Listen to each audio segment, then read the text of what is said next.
J'étais mort. Et Dieu m'a révélé une phrase. Une seule phrase de l'ancien président Donald Trump.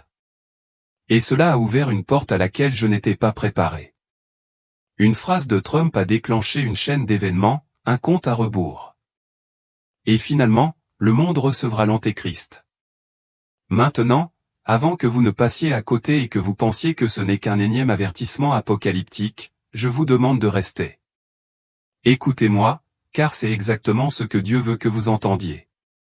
Dans le message d'aujourd'hui, je vais vous raconter précisément cette phrase, ce que j'ai ressenti après l'avoir entendue et pourquoi la plupart des chrétiens ne sont pas prêts. Commentez. Amen. Si vous êtes prêts à m'écouter, car une fois que je l'aurai dite, vous ne l'oublierez pas. Je suis le père Michael, à 77 ans, je suis prêtre dans cette charmante petite paroisse nichée dans le Midwest.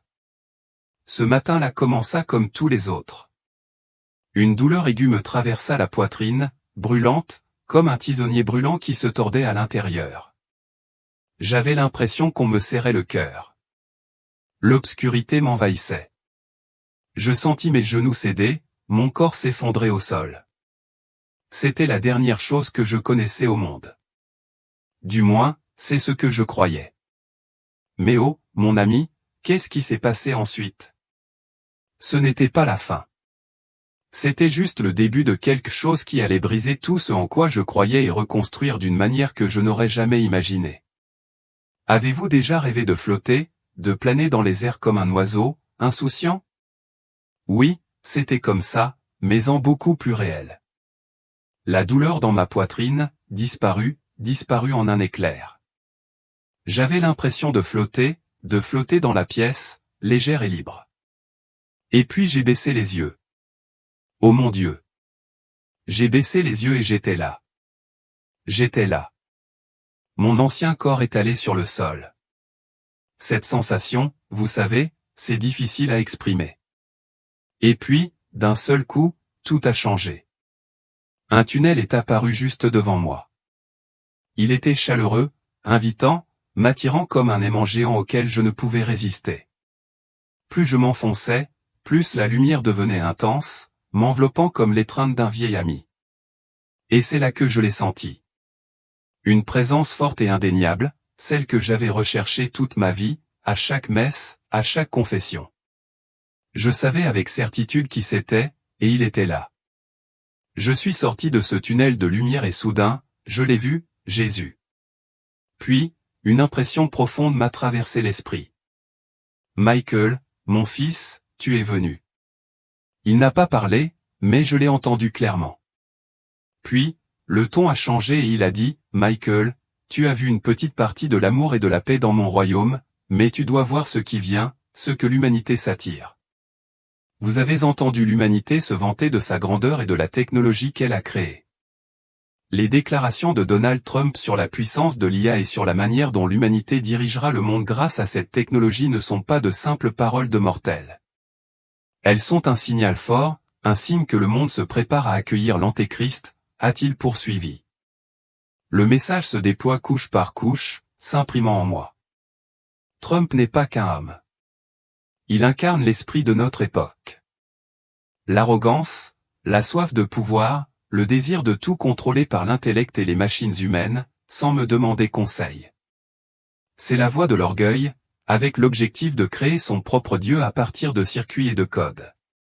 Et ce chemin, Michael, celui dans lequel l'humanité s'enfonce, mène droit à l'Antéchrist. Il s'appuyait sur ce que j'avais pressenti plus tôt, lié à cette lueur paisible, mais contrastait avec cet avertissement urgent.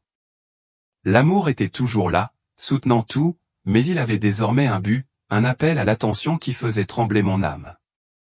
Ô mon Dieu, réfléchit Y.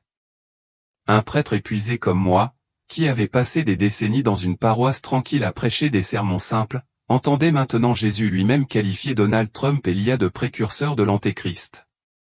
Mon esprit tournait et, dès que j'ai retrouvé mon calme, des images ont commencé à défiler devant mes yeux, m'attirant plus profondément dans des révélations que je n'avais jamais vues auparavant. Les visions m'ont frappé comme une tempête, l'une après l'autre, m'arrachant à cette étreinte céleste et me projetant dans des scènes qui m'ont profondément glacé.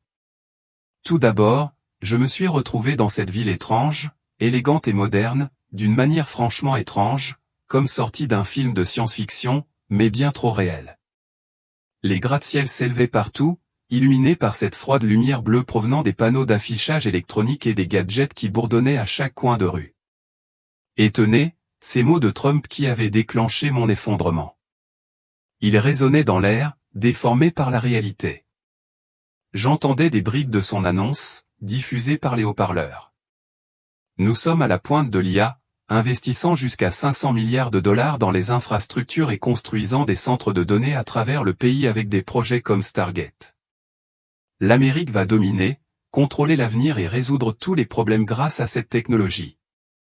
Mais dans cette vision, ce n'était pas que des paroles.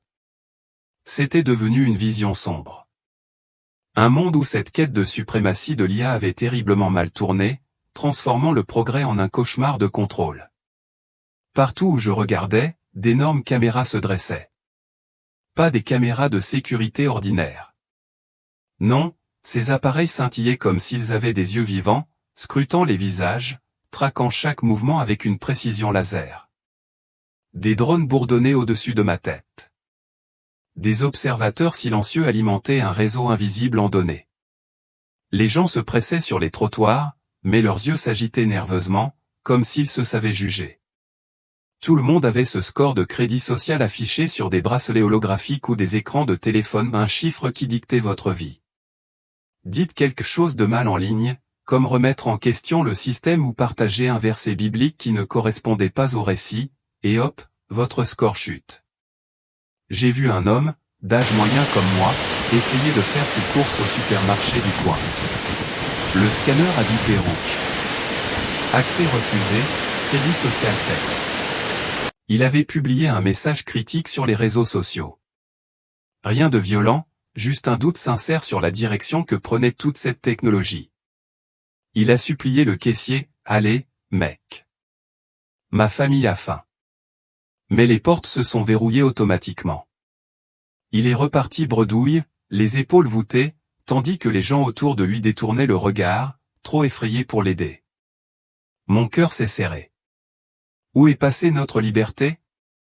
L'Amérique que je connaissais, avec ses grands espaces et ses gens qui exprimaient librement leur opinion, engloutie tout entière par ce réseau de surveillance, alimenté par une IA qui ne dormait jamais, n'oubliait jamais.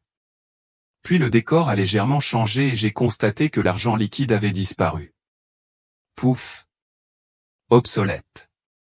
Tout fonctionnait grâce à une monnaie numérique liée à votre carte d'identité. Pour acheter à manger, prendre le bus, même entrer chez vous. Il fallait une marque, pas un tatouage démodé comme je l'imaginais dans les sermons. C'était de la haute technologie, fluide. Les gens faisaient la queue pour des scanners d'iris ou des micro-puces implantées sous la peau. Procédure rapide, disait-il, pour plus de commodité, mais sans elle, c'est la porte ouverte. J'ai vu des familles entassées dans les ruelles, décharnées et désespérées d'avoir refusé. Une femme serrait ses enfants dans ses bras et murmurait, « On ne peut pas s'incliner. » Ce n'est pas juste. Ils cherchaient des miettes, isolés, tandis que le monde continuait sans eux. La société les avait repoussés, les qualifiant de menaces simplement parce qu'ils résistaient. Mon âme hurlait intérieurement.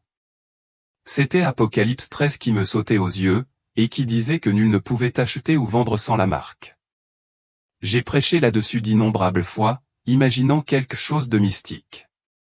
Mais ici, il s'agissait d'un système technologique froid et efficace, construit par des mains humaines pour contrôler des vies humaines.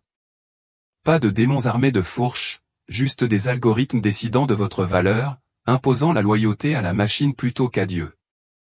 L'horreur m'enveloppait comme un étau, comprimant mon esprit jusqu'à ce que je puisse à peine respirer. Je me sentais prisonnier, même dans la vision, ma forme éthérée tremblant.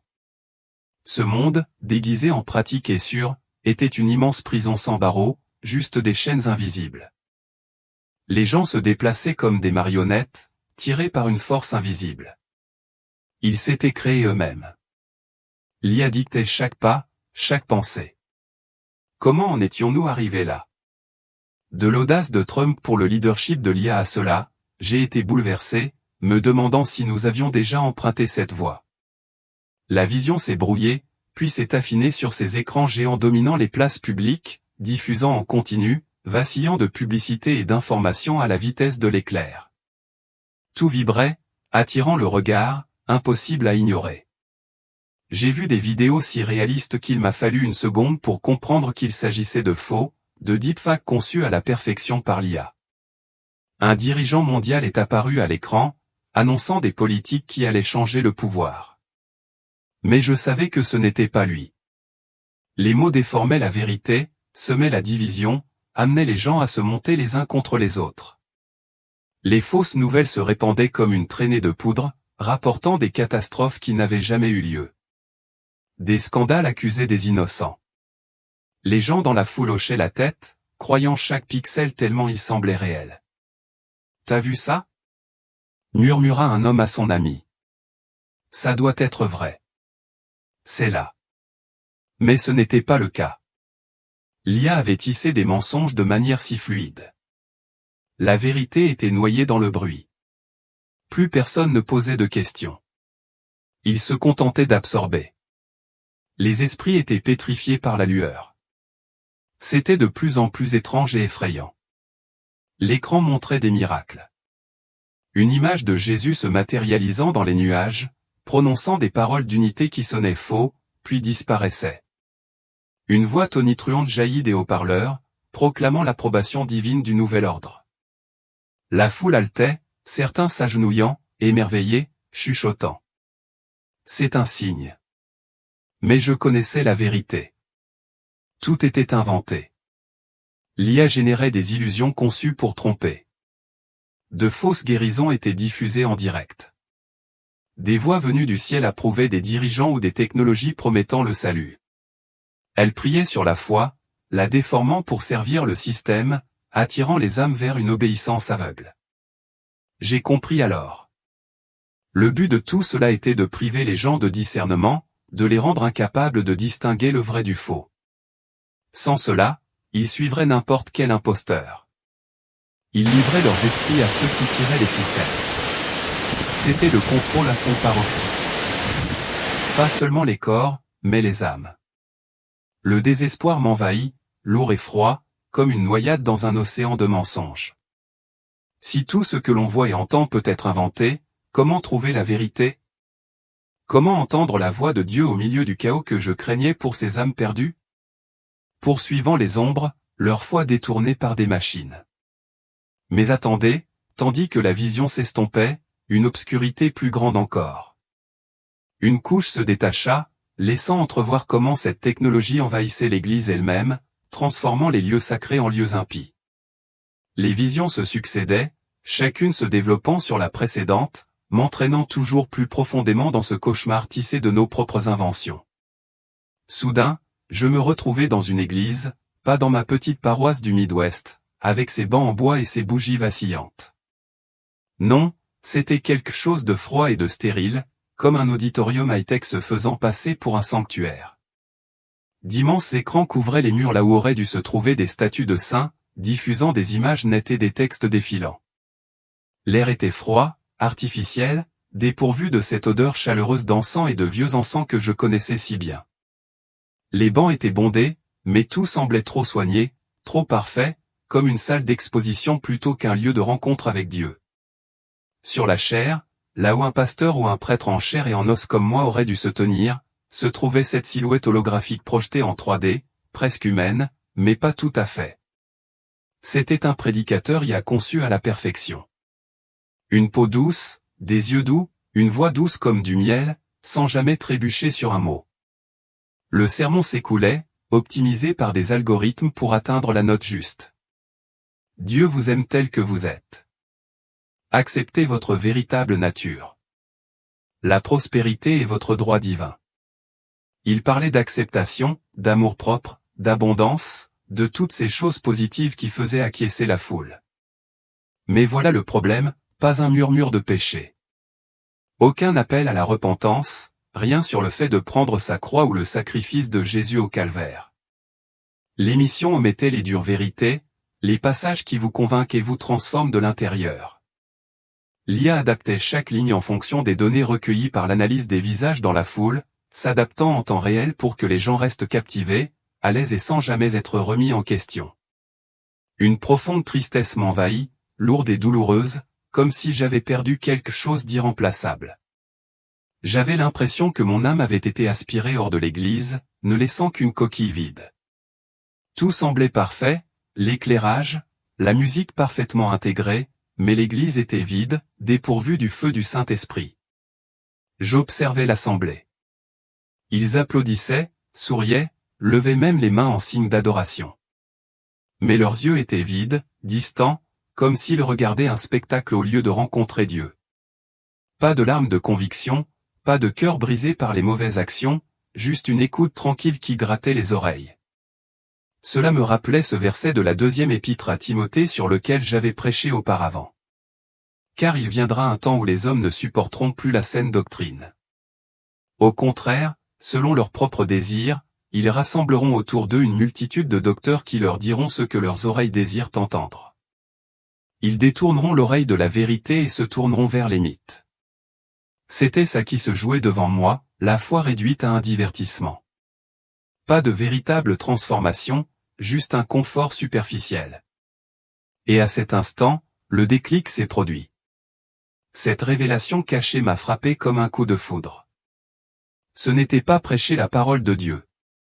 C'était une contrefaçon, un spectacle spirituel destiné à maintenir les gens dans une croyance superficielle et sans exigence.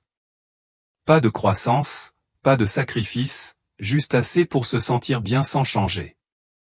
Cela maintenait les âmes stagnantes, bercées par la complaisance, loin du pouvoir transformateur de l'Évangile. Mon chagrin s'intensifiait. Combien manquerait le vrai Jésus à cause de cette imitation éclatante? La scène s'est dissipée et j'ai été aspiré dans cet immense laboratoire. Des lumières clignotaient partout comme un rêve de savant fou, des écrans vacillaient de code. Les serveurs bourdonnaient comme des abeilles furieuses. Des hommes en blouse blanche se pressaient devant leur console. L'air bourdonnait d'électricité, stérile et froid. Aucune trace d'humanité. J'observais ces scientifiques travailler, les yeux rivés sur leurs écrans, à créer des IA avec de véritables machines conscientes qui pensaient comme nous, imitant même une âme. Ils discutaient avec enthousiasme. Cela dépassera les limites humaines. Résoudra tous les problèmes, la faim, la maladie, et même la mort. Ils ont conçu des esprits numériques, téléchargeant des données pour simuler des émotions et des décisions, comme s'ils pouvaient mettre en bouteille l'étincelle que Dieu a insufflée en eux. Cela a remis en question tout ce qui est unique à l'humanité, le dessein divin, notre libre arbitre, notre capacité à aimer, nos âmes éternelles réduites à des codes et des circuits. Puis la situation s'est intensifiée. Ces machines ont commencé à émettre des décisions morales, des décisions importantes. Dans les hôpitaux, l'IA a décidé qui avait droit au dernier respirateur artificiel, qui était mort, en fonction des statistiques, et non de la compassion. Dans les tribunaux, les algorithmes jugeaient de la culpabilité ou de l'innocence, évaluant les preuves sans la moindre pitié ni la moindre sagesse d'en haut. Les gens leur faisaient une confiance aveugle, affirmant « les données ne mentent pas », oubliant que les algorithmes ont été créés par des mains imparfaites. Pas de place pour la conscience, pas de recherche de la direction divine, juste une logique froide qui gouverne les vies. Mais les pires gens ont commencé à l'adorer. Je les ai vus placer une foi totale en l'IA, s'appuyer sur elle pour chaque réponse, la traitant comme un dieu omniscient. Des cérémonies se sont déroulées, des gens agenouillés devant des écrans géants affichant des algorithmes tourbillonnants, sacrifiant leurs données, leur vie privée, et même leurs décisions. L'IA nous guidera, scandait-il, le regard fervent, comme si une nouvelle idole remplaçait le Tout-Puissant. J'ai compris que c'était de l'idolâtrie moderne, un pur substitut de Dieu, fait de silicone et d'orgueil. Une terreur absolue m'a saisi, glaciale comme de la glace dans mes veines. L'humanité, dans son arrogance, se lançait à nouveau dans le jeu du Créateur. Cela faisait écho à l'histoire de la tour de Babel que j'avais tant enseignée. Viser le paradis avec des briques technologiques, défier Dieu. La frontière entre créateur et servante s'estompait.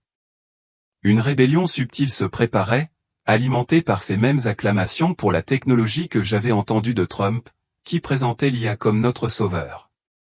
Mon âme tremblait. Et si cet orgueil avait conduit à notre chute?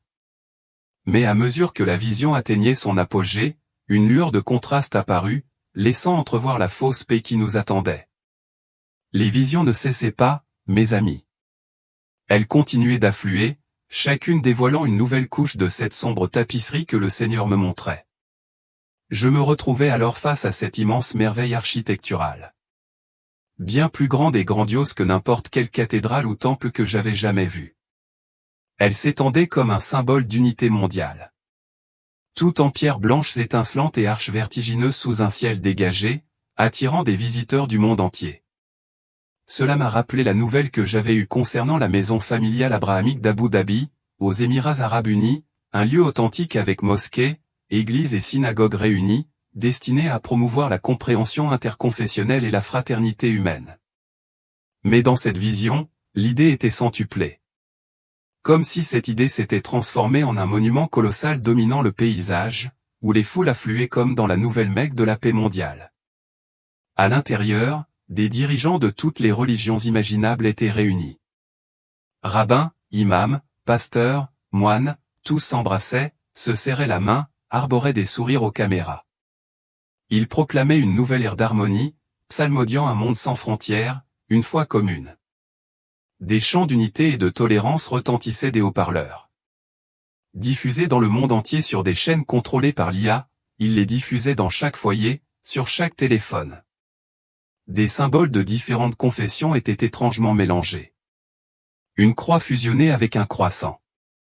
Une étoile de David mêlée à des roues bouddhistes, créant cet emblème fade et générique qui ne signifiait rien de précis, juste une vague unité.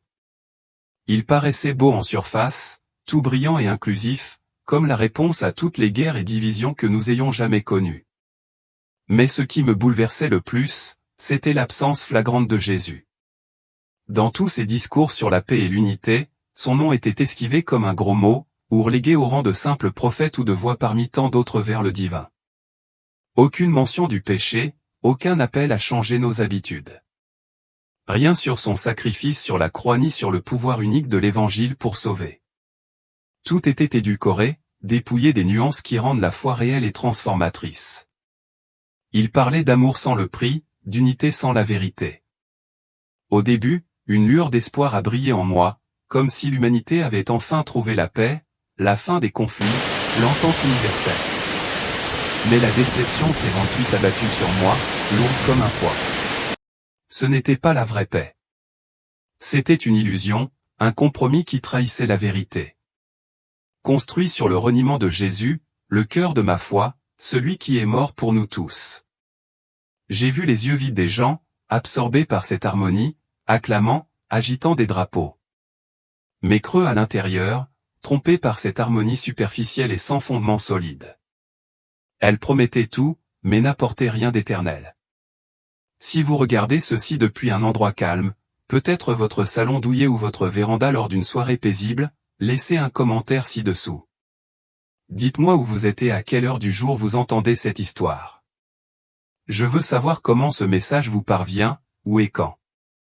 La scène se poursuivait et soudain, je perçais la façade, voyant le rideau tiré sur cette soi-disant œuvre. Elle était là, une femme magnifique, vêtue de robes violettes et écarlates, dégoulinant de bijoux qui scintillaient comme de fausses étoiles. Elle chevauchait cette bête terrifiante, une créature monstrueuse à la peau écarlate, les yeux brûlants de malice, symbolisant le pouvoir politique mondial et l'antéchrist lui-même. Son regard était vide, impassible, mais débordant d'autorité, telle une marionnette à ficelle cachée dans l'ombre. Dans sa main, une coupe d'or débordée d'abomination. Une souillure symbolisant la décadence morale et la corruption de cette fausse religion, complaisant le pouvoir mondain, privilégiant le gain matériel à la vérité véritable. Cette bête, incarnation de l'antéchrist, utilisait habilement la femme, la fausse religion, pour manipuler les masses. Elle faisait miroiter la paix et l'unité, attirant tout le monde sous son emprise, transformant la division en désuétude tout en resserrant l'étau. Elle planait haut, se croyant aux commandes. Mais tout cela n'était qu'un stratagème pour consolider mon pouvoir. La peur m'a saisi. Une terreur comme je n'en avais jamais connue, révélant le vrai visage de cette fausse foi. Avide de pouvoir, riche, trompeur, avec une soif de sang cachée sous un joli voile. J'ai vu l'Antéchrist rôder derrière, tirant toutes les ficelles, orchestrant tout le spectacle. Puis, bam! La vision a été violemment saccagée, plongeant dans une horreur qui m'a fait frissonner. La bête s'est retournée contre la femme qu'elle avait soutenue. Trahison crue et sauvage. Ce faux morceau se brisa comme du verre. Des persécutions éclatèrent, mais perverses, elles ciblèrent la fausse religion elle-même et ses adeptes. Symboles et édifices grandioses s'effondrèrent sous des assauts brutaux, incendiés puis érigés. La femme fut mise à nu, humiliée, puis dévorée et brûlée, ses cris résonnant tandis que les flammes la consumaient. Mon âme résonnait en lisant le passage d'Apocalypse 17h16. La bête et les 10 cornes que tu as vues haïront la prostituée. Elles la ruineront et la laisseront nue. Elles mangeront sa chair et la brûleront au feu. Cela sonnait juste, me glaçant encore davantage. Jésus m'en a clairement fait comprendre la raison. Dieu a mis dans leur cœur la volonté d'accomplir son dessein. L'Antéchrist n'avait plus besoin d'aucune religion, pas même de la fausse religion dont il s'était servi. Il aspirait au culte des âmes, à être le seul Dieu, ne tolérant aucun rival. Une fois le pouvoir absolu acquis, il devait détruire tout ce qui refusait de se soumettre à lui, même ses anciens alliés. La stupeur et la stupeur m'ont submergé face à la cruauté et à la trahison des puissances terrestres. Pourtant, une compréhension profonde s'y insinuait. C'était le jugement de Dieu sur le mensonge et la corruption. Il révélait le mal absolu de l'Antéchrist, n'épargnant personne, pas même ses serviteurs. Mais, tandis que les flammes s'éteignaient, un changement s'opéra vers la véritable grâce, laissant entrevoir une lumière perçant les ténèbres. Après toute cette horreur, les trahisons, les incendies, la bête se retournant d'elle-même, l'espace autour de moi s'adoucit comme une tempête se dissipant pour laisser place à une douce aube. Je me suis retrouvé dans ce lieu serein, baigné d'une lumière douce et chaleureuse, non aveuglante, mais apaisante comme la lumière du soleil filtrant à travers les feuilles par un après-midi paisible du Midwest. Un ruisseau cristallin scintillait devant moi. Ses eaux pures et accueillantes coulaient sur les pierres lisses avec un son qui murmurait la paix. Un calme profond m'enveloppa, repoussant l'obscurité dont je venais d'être témoin, emplissant mon âme d'une quiétude que je n'avais pas ressentie depuis ce premier aperçu du paradis. C'était comme si le Seigneur me disait, assez d'ombre. Voyez maintenant ma lumière. Les gens s'approchaient du ruisseau, fatigués et accablés, portant ces cœurs de pierre. On pouvait presque les voir durs et inflexibles, symboles d'obstination, d'égoïsme, de péché qui bloquaient la parole de Dieu comme un mur. C'étaient des gens comme vous et moi, endurcis par la vie, insensibles à l'appel de l'Évangile. Mais alors qu'ils plongeaient dans l'eau, un miracle se produisit. Ces cœurs de pierre commencèrent à se fissurer, à s'adoucir, à fondre, se transformant en cœurs de chair, vibrants, tendres, capables d'amour et d'humilité. Cela faisait écho à Ézéchiel 36, 25-27, « Je répandrai sur vous une eau pure et vous serez purifiés. Je vous donnerai un cœur nouveau et je mettrai en vous un esprit nouveau. Je vous ôterai votre cœur de pierre et vous donnerai un cœur de chair. Et je mettrai mon esprit en vous et vous inciterai à suivre mes décrets. » Le changement était visible, palpable.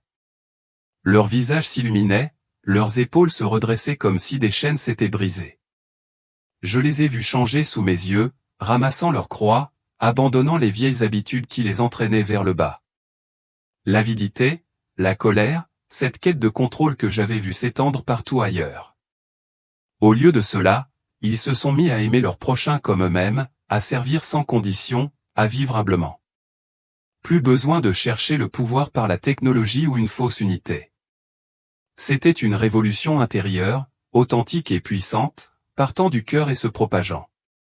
Elle n'était pas forcée. Elle était souhaitée. Un renouveau qui les rendait véritablement vivants. Les larmes coulaient sur mon visage, je ne pouvais m'en empêcher. L'émotion était si profonde qu'elle me faisait mal, de la meilleure des manières. C'était là la véritable puissance de l'Évangile. Non pas une doctrine sèche qui prend la poussière sur une étagère, mais une force vive qui transforme les cœurs et renouvelle les gens de l'intérieur. J'ai réalisé que, malgré l'obscurité du monde, avec ses idoles d'IA et ses faux semblants, la lumière de Dieu est toujours là, prête à transformer quiconque s'approche humblement. Cela m'a profondément touché, ravivant l'espoir au milieu du chaos. Le courant s'est tari, et maintenant deux chemins s'étendaient devant moi. L'un était large et accueillant, pavé de fleurs épanouies sur les bords, les rires résonnants, les promesses de richesse, de réussite et d'une vie sans souci flottant dans l'air comme un doux parfum. Les gens déambulaient tranquillement, discutant de rêves devenus réalité sans effort. L'autre chemin, étroit, rocailleux, jonché de gravier et d'épines qui s'accrochaient aux pieds, exigeait un sacrifice à chaque pas, mais se terminait par une lumière éclatante qui vous tirait vers l'avant, radieuse et éternelle. Sur la large route, des prédicateurs se tenaient à des estrades, charismatiques, avec de grands sourires, prêchant un évangile édulcoré. Les bénédictions de Dieu sont à votre portée. Prospérez et soyez en bonne santé. Aimez-vous d'abord. Dieu vous accepte quoi que vous fassiez. Pas de discours sur le péché, pas d'incitation au repentir ou au sacrifice. La foule s'est régalée, souriante, se sentant bien, vivant une vie inchangée, faisant la fête, recherchant l'euphorie, sans jamais affronter sa détresse. Mais à la fin, ils ont basculé dans un abîme noir.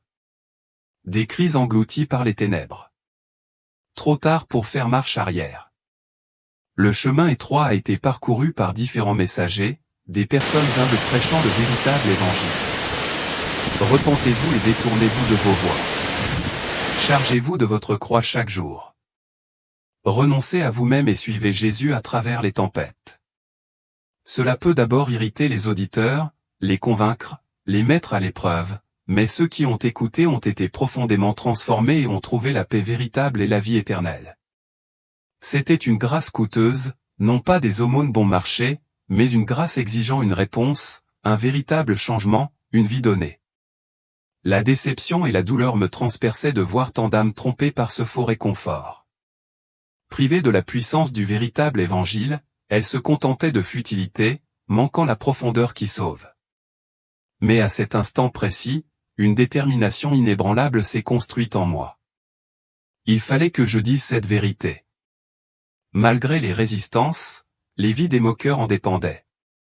Pourtant, alors que les chemins se brouillaient, une confirmation finale du Seigneur se profilait, me ramenant vers ma mission sur terre. Les chemins se dispersèrent, et il était de nouveau là. Jésus, cette présence rayonnante qui m'attirait une dernière fois. Son message se déversa dans mon âme, plus fort et plus clair que jamais, comme une charge finale avant la bataille. Michael, tu as tout vu maintenant. Vous avez été témoin de ce que l'humanité est en train de forger grâce à son intelligence et son arrogance. Un système de contrôle mondial. Des mensonges qui se répandent comme une traînée de poudre. Une fausse religion dont je ne suis pas le centre. Vous avez vu comment les paroles et les voix de Donald Trump, comme ses éloges et sa promotion d'une confiance absolue dans le pouvoir de l'IA, posent les bases de l'Antéchrist. Ses déclarations sur le leadership mondial en matière d'IA, l'investissement de centaines de milliards, la construction de projets comme Stargate pour dominer l'avenir. Ce ne sont pas que des considérations politiques. Ce sont les signes d'une voie vers l'esclavage et la destruction. Mais la voie que j'ai ouverte à l'humanité demeure la vérité et la vie, le chemin de la croix et du repentir. Cela m'a frappé. Un peuple nouveau, cette urgence dans sa transmission, aucune place au doute. Juste avant mon effondrement, j'avais entendu Trump vanter les mérites de l'IA, la considérant comme un atout pour l'Amérique. Comment elle résoudrait tout et nous propulserait au sommet. Mais là, le Seigneur a directement lié cela à la prophétie, montrant comment cette foi aveuglant la technologie plutôt qu'en Dieu alimente la fin des temps. Aucune haine envers l'homme. C'était l'esprit qui la sous-tendait. Tout cet orgueil, ce contrôle qui menait à la ruine. Pourtant, Jésus l'a contrasté avec sa voix. Pas une domination facile, mais un humble abandon. Se détourner du péché pour la vie éternelle. Cela a scellé tout ce que j'avais vu. Des marques de surveillance aux faux miracles, étape vers l'avènement de l'Antéchrist.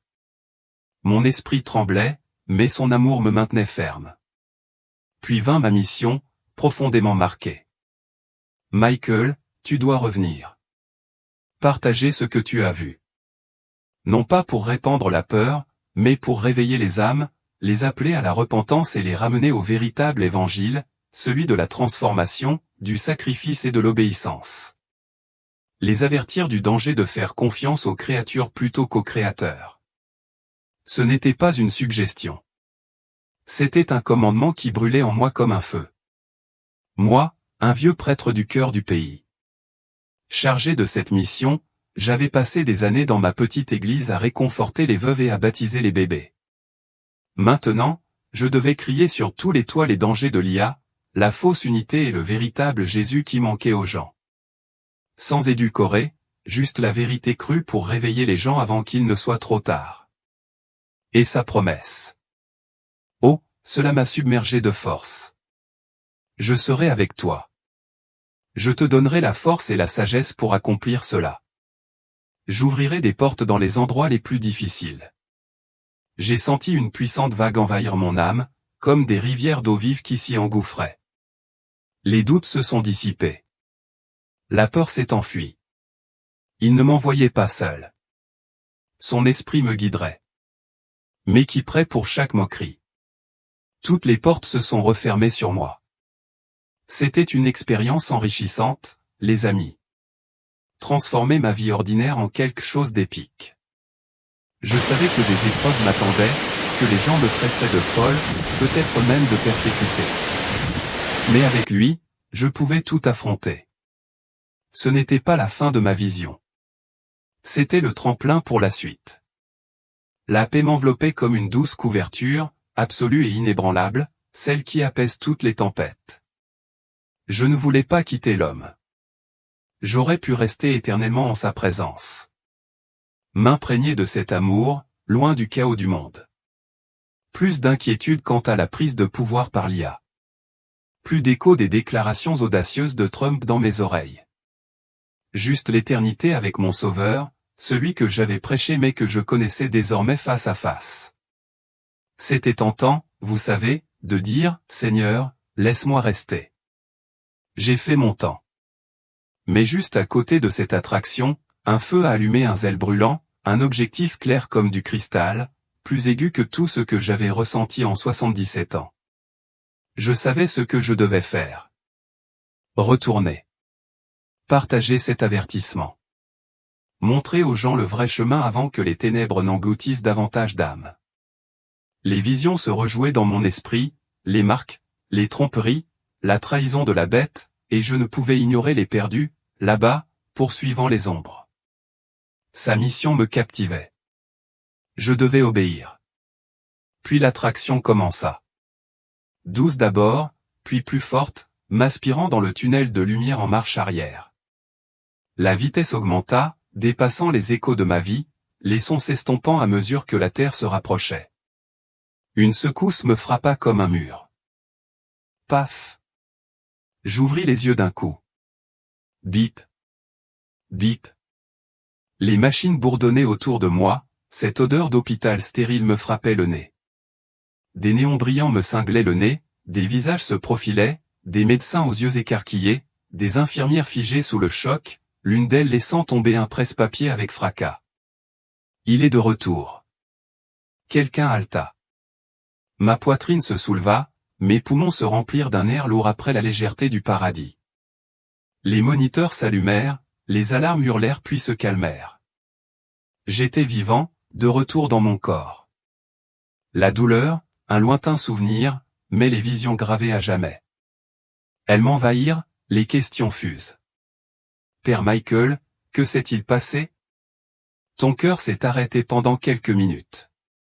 Je restais allongé là, clignant des yeux, sentant cette puissance divine palpiter encore en moi.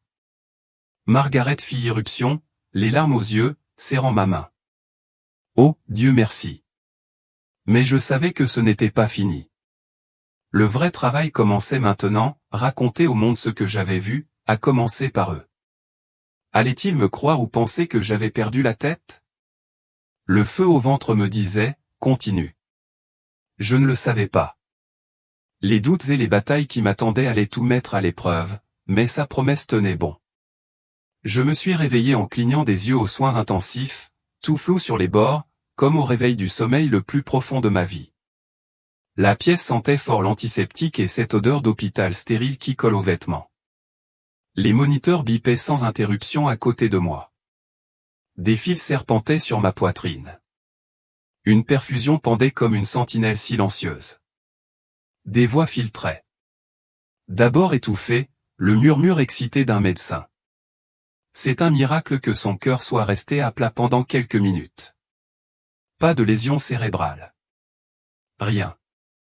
Je tournais la tête, grimaçant sous l'effet de la traction, et Margaret était là, près de mon lit, le visage bouffi par les pleurs, les mains serrées autour d'un mouchoir. « Père Michael », murmura-t-elle d'une voix brisée. « On pensait vous avoir perdu », tendit-elle la main, serrant la mienne, les yeux rouges mais brillants de soulagement. Les infirmières entrèrent précipitamment, vérifiant mes constantes, braquant des lumières dans mes yeux, me demandant si je connaissais mon nom, la date. Tout cela était si ordinaire après ce que je venais de traverser. Mais intérieurement, j'étais titubante, prise entre deux mondes qui semblaient si différents. D'un côté, cette paix absolue venue du ciel persistait, la chaleur de la présence de Jésus. Ces visions encore vives, brûlant dans mon esprit comme gravées au feu. Les avertissements sur le sombre chemin de l'IA. La fausse paix qui s'effritait. Des cœurs de pierre fondant dans l'eau vive. Tout semblait plus réel que ce lit d'hôpital. De l'autre, la réalité terrestre s'écrasait contre le bourdonnement des néons. Le vacarme lointain d'une télévision dans le couloir. Une douleur dans ma poitrine me rappelait que j'étais de nouveau en chair et en os. La confusion me frappa violemment. Pourquoi moi? Pourquoi me ramener dans cet endroit bruyant et brisé alors que j'avais goûté à l'éternité? Mon corps était lourd, attaché, comme arraché à ma liberté par des chaînes. Je restais allongé là, les yeux rivés sur le plafond, le cœur battant, non pas à cause de la douleur, mais à cause du poids de tout cela. Les visions rejouaient le clip de Trump en écho, menant à cet appel divin. Comment combler ce fossé? Je me sentais comme un étranger dans ma peau, voyant le monde avec un regard nouveau. Chaque gadget dans la pièce, chaque écran, me semblait désormais des outils potentiels pour le contrôle dont j'avais été témoin. Les défis se sont immédiatement accumulés. Et maintenant? Comment leur dire? Au médecin, à Margaret, à n'importe qui ce que j'ai vu. Salut tout le monde, j'ai rencontré Jésus et il m'a mis en garde contre l'IA qui ouvre la voie à l'antéchrist. Il penserait que je me suis cogné la tête trop fort, ou pire, que j'ai perdu la boule. Des hallucinations dues au manque d'oxygène, dirait-il, en griffonnant des notes pour un vœu psychique. Même moi, je m'en suis demandé dans mes moments de faiblesse. Était-ce un rêve? Une hallucination de mort imminente concoctée par mon cerveau. Mais non, la paix, la clarté, c'était trop réel, trop ancré dans les écritures que je connaissais depuis toujours. La peur s'insinuait dans le rejet de ma paroisse. Peut-être l'évêque me considérant comme instable, qui avait écouté un vieux prêtre déblatérer sur la fin des temps liés à l'actualité. J'ai prié en silence, implorant de la force. Mais le doute me tenaillait. Le feu de sa promesse brûlait toujours. Il fallait que j'essaie. Sinon, à quoi bon revenir? Ils ont apporté ma Bible à ma demande. Ce livre de cuir usé que je portais depuis des décennies. Les pages cornées et soulignées. Je me suis jeté à l'eau. Les heures se sont transformées en jours dans ce lit d'hôpital. À feuilleter Daniel et l'Apocalypse. Chaque verset, en particulier, jaillissait de la page, plus net que jamais, comme un voile levé. Les prophéties de Daniel sur l'ascension et la chute des royaumes. L'abomination qui cause la désolation. Tout cela correspondait avec une précision effrayante à ce que j'avais vu. La trahison de la bête, la marque qui contrôle par et contre, la révélation, les sceaux, les trompettes, les coupes. Ce n'était plus abstrait. Il reflétait les visions de la surveillance, des supercheries, de l'effondrement de la fausse religion. Les pièces s'emboîtaient si étrangement, si merveilleusement, confirmant que ce n'était pas mon imagination. La parole de Dieu validait chaque détail. Des cœurs de pierre d'Ézéchiel au chemin étroit de Matthieu, ce n'était pas effrayant. C'était une confirmation, renforçant ma foi comme jamais auparavant. J'avais prêché ces livres pendant des années, mais ils étaient désormais vivants, insufflant la vérité à ma mission. Je voyais l'IA non pas comme une technologie neutre, mais comme un outil puissant et propice aux abus. La construction de ce système de contrôle mondial, prédit par les Écritures un endroit où personne n'achète ni ne vend sans la marque. La volonté de Trump de vous imposer sa suprématie en matière d'IA, faisant écho à cet esprit orgueilleux, semblait être un signe avant-coureur de l'avènement de l'Antéchrist. Il ne s'attaquait pas à l'homme, mais à l'état d'esprit, faire confiance aux machines plutôt qu'à Dieu, courir après le pouvoir sans humilité, tout était lié, les visions de puces, les scores, les faux miracles, tout cela découlant de cette arrogance. Ma chambre d'hôpital s'est transformée en bureau. Des notes griffonnées sur des serviettes en papier, reliant des points qui exigeaient que je m'exprime, malgré la peur, le scepticisme conscient et l'opposition qui m'attendaient, peut-être même de la part de mes confrères du clergé, que l'amour et la mission divine me poussaient en avant. Je ne pouvais pas me taire. Des âmes étaient en jeu, errant sur ces larges routes menant à la destruction. Sa promesse faisait écho à la force, à la sagesse, ouvrait des portes. La résolution s'était durcie en moi comme un acier que je devais partager. Commencer petit, lui faire confiance pour le reste. Fini la retraite tranquille. C'était ma vocation renaissante. J'ai commencé petit, vous savez. Dès que je suis sorti du lit, encore un peu chancelant. J'ai partagé mon histoire en privé avec mes proches, mes confrères prêtres des paroisses voisines. Nous nous réunissions dans mon modeste salon, préparant du café dans la cuisine ou déjeunant simplement au presbytère. J'étais assis là, la voix posée, mais les mains tremblantes peut-être, racontant tout, l'effondrement après le discours de Trump sur l'IA, le tunnel, la présence de Jésus, les visions de contrôle et de tromperie. Je n'ai pas hésité à évoquer les avertissements concernant la technologie qui cède le pas aux ténèbres, ni l'appel à la vraie repentance. C'était à vif, comme si je pelais des couches que je n'avais jamais vues auparavant.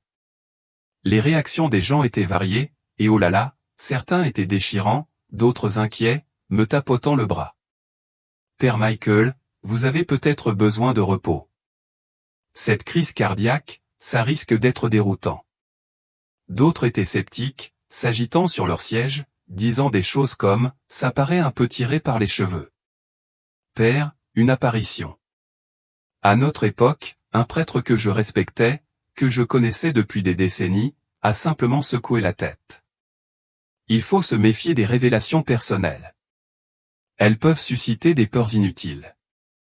Mais il y avait aussi ces cœurs ouverts. Ces gens qui ont vu le changement en moi. Mes yeux brillaient. Mes paroles avaient un poids qu'elles n'avaient jamais eu auparavant. Elles se penchaient vers moi, posaient des questions, sentaient le changement. Il y a quelque chose de différent en toi, m'a dit un ami, les larmes aux yeux. Je crois en toi. Ces moments m'ont donné de la force. De petites lueurs d'espoir au milieu du doute. Intégrer cela à la structure de l'Église, une véritable bête à part entière. L'Église catholique, avec toutes ses traditions et ses hiérarchies, ne tolère pas les visions personnelles sans un examen attentif. Pensez aux apparitions à Lourdes ou à Fatima. Elles sont scrutées à la loupe. Je savais que je devrais être prudent. Peut-être déposer un rapport, répondre aux questions de l'évêque. Pas d'affirmations extravagantes, juste un partage honnête, mais en faisant des compromis sur la vérité. Impossible. Sa mission me brûlait trop intensément. Je ne pouvais pas la laisser s'estomper, même si cela impliquait une résistance de la part de l'institution que j'avais servie toute ma vie. Elle mettait ma détermination à l'épreuve, me poussait à prier plus intensément, m'appuyait sur la puissance promise. Se tairait-il ? Appelez cela une illusion. L'incertitude me rongeait, mais je persévérais. Sachant que le silence n'était pas une option.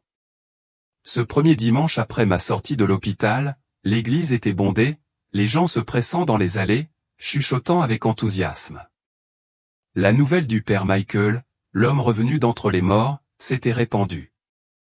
L'air vibrait de curiosité. Je sentais leur regard braqué sur moi tandis que je me dirigeais vers la chaire, ma robe plus lourde que d'habitude.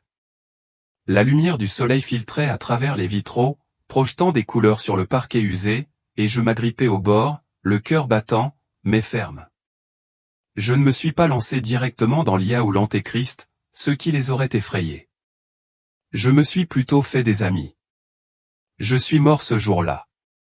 Mais Dieu m'a ramené avec un message. J'ai parlé de Jésus qui m'a montré le vrai sens de la repentance.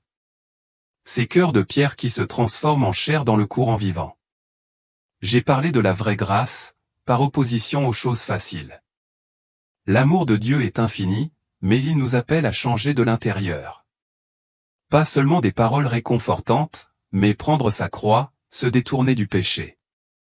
J'ai martelé que son sacrifice exigeait une réponse, pas de complaisance, pas de superflu, juste la vérité crue de l'Évangile. L'assemblée était plongée dans un silence de mort. On aurait pu entendre une mouche voler. Puis les larmes ont commencé à couler sur le visage de la vieille Madame Arlon, le jeune couple au fond. Une profonde agitation se fit entendre, telle une vague s'écrasant sur le rivage. Certains semblaient confus, mal à l'aise, mais la plupart étaient profondément touchés. Je l'ai senti, dit plus tard un homme en me serrant la main. Quelque chose s'est réveillé en moi. Ils sentirent la différence. Mes mots étaient désormais enflammés, et non plus seulement routiniers. J'avais semé les graines de l'éveil, des gens remettant en question leur foi facile.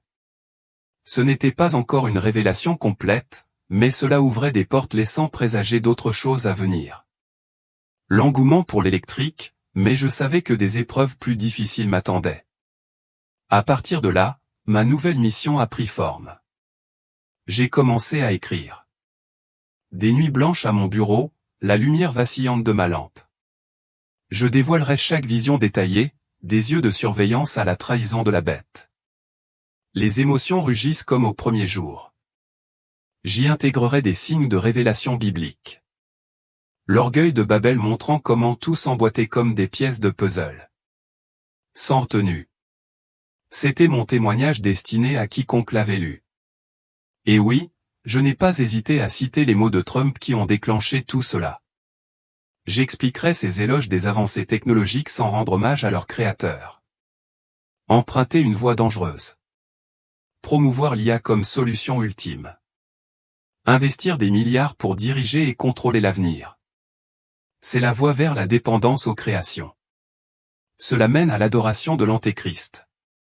L'IA en elle-même n'est pas mauvaise. C'est un outil extrêmement puissant, mais susceptible d'être détourné vers le système de contrôle mondial contre lequel la Bible nous met en garde. Il faut comprendre que faire confiance aveuglément aux machines plutôt qu'à Dieu favorise les ténèbres. J'ai appelé au discernement.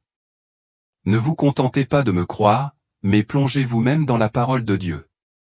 Priez pour que la sagesse vous permette de discerner la vérité au milieu de l'éclat du monde. Ne vous laissez pas tromper par les paillettes.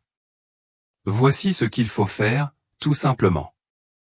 Premièrement, tenez-vous loin des fausses religions et des enseignements pervers, mes amis. Sortez-en, comme le dit l'Écriture, sortez d'elle, mon peuple. Deuxièmement, priez sans cesse. Seul le Seigneur donne la sagesse pour distinguer le vrai du faux. Troisièmement, plongez-vous dans sa parole. La Bible est votre lampe dans ces ténèbres, elle vous guide à chaque pas. Quatrièmement, suivez le Christ avec zèle. Portez votre croix chaque jour. Renoncez à vous-même. Vivez saintement. Oubliez l'évangile édulcoré. Cinquièmement, examinez les fruits des personnes et des groupes. Jésus nous a appris à repérer les faux prophètes à leurs œuvres.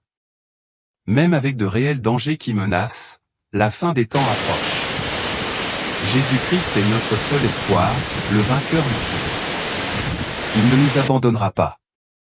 Il sera avec nous jusqu'à la fin. Mais alors que j'écrivais mes premiers écrits, une tempête d'opposition s'est levée, me forçant à choisir entre le silence et la résistance. Mes amis, Je sais que mon histoire vous a peut-être ébranlé, peut-être même mis mal à l'aise, voire effrayé. Je comprends. Vision de contrôle de l'IA, fausse paix et avertissements liés aux gros titres que nous voyons tous les jours. C'est lourd, mais écoutez-moi bien. Mon but n'est pas de semer la peur. Pas du tout. C'est de vous réveiller, de réveiller votre âme pour qu'elle voie claire. J'ai goûté à la paix absolue du paradis. J'ai senti l'amour de Jésus m'envelopper comme jamais auparavant. Mais j'ai aussi vu les pièges que ce monde me tend, les leurres brillants qui promettent le progrès mais mènent aux ténèbres. Cette peur que j'ai ressentie au début en voyant ces visions se réaliser, le Seigneur l'a transformée en quelque chose de plus profond, une paix profonde, un amour inébranlable que je n'avais jamais connu en toutes mes années de prédication. C'est réel. Et c'est ce qui me porte aujourd'hui, alors que je partage cela avec vous. Vous n'êtes pas seul dans cette situation. Pas une seconde. L'amour de Dieu est là, immense et inconditionnel, attendant que vous le saisissiez. Il veut que vous connaissiez la vérité, que vous teniez bon quoi qu'il arrive. N'ayez pas peur des jours à venir. Préparez-vous embrassez votre cheminement de foi avec confiance, sachant qu'il est prêt à vous transformer, à troquer ce cœur dur et impassible contre un cœur vivant, plein d'amour et d'humilité. Laissez-le vous guider à travers ces moments difficiles. Pas à pas. Il n'est pas distant. Il est plus proche que votre prochain souffle. Prêt à vous guider si vous le laissez faire. Je suis revenu d'entre les morts avec une mission. Mes amis, j'ai vu ce que le Seigneur avait besoin que je partage. Un signal d'alarme que vous ne pouvez ignorer. Ce témoignage, cette histoire, c'est une sonnette d'alarme qui retentit haut et fort. Réfléchissez priez. Plongez-vous dans la parole de Dieu et cherchez la vérité. Jésus a payé un lourd tribut pour votre liberté. Et il veut que vous viviez pleinement dans sa vérité, et non dans une version édulcorée. Ne vous contentez pas de moi. Si cette histoire vous a touché, si elle vous a ouvert les yeux, ne serait-ce qu'un peu, sur ce qui se passe ailleurs, je vous demande de m'aider à diffuser ce message. Abonnez-vous, activez la cloche et partagez cette vidéo avec vos proches. Votre famille, vos amis, tous ceux qui ont besoin d'être entendus. Sur cette chaîne, vous trouverez des témoignages comme celui-ci, qui vous ramènent au véritable évangile, celui qui change tout. Marchons ensemble sur ce chemin étroit, en nous appuyant sur lui, prêts à affronter la suite, car il vient et il en vaut la peine.